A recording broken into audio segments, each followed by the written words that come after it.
mioiba nungsiba siya isor ginagta laglogaba mioiba nungsiba siya isor ginagta laglogaba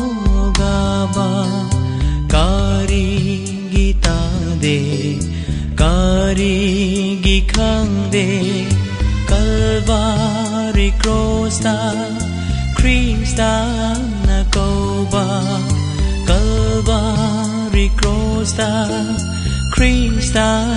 na koba mioiba nungsiba siya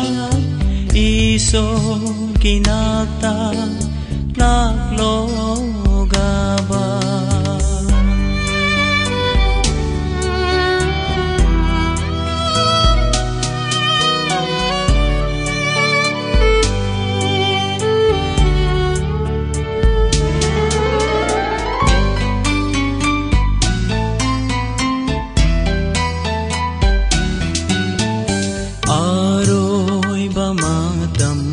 sulaglagani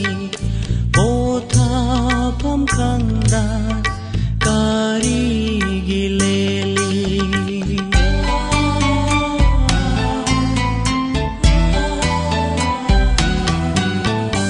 aroiba matam sulaglagani pothapam khangda karigileli Sanzarabadi Prabhu Jishuda Sanzarabadi Prabhu Jishuda Pangani Pothaba Prabhu Jishuda Pangani Pothaba Prabhu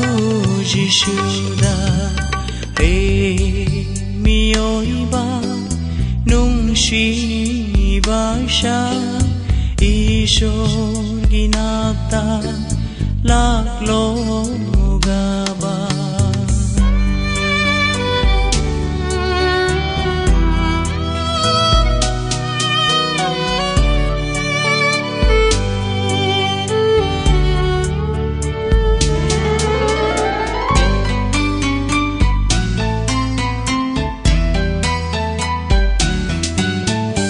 Panthung pham khangda na leli bapunsi potha pham pige haidu na ngairi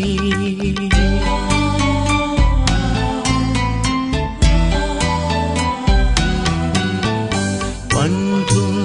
pham khangda na leli bapunsi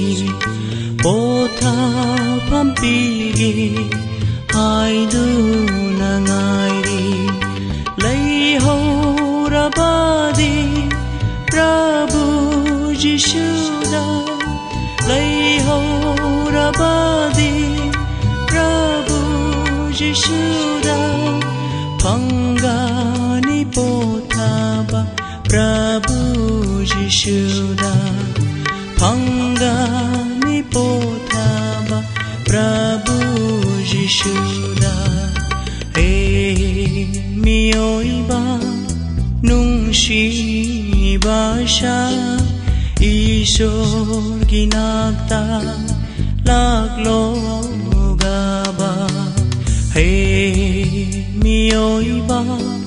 nungsiba siya isor ginagta laglogaba isor ginagta laglogaba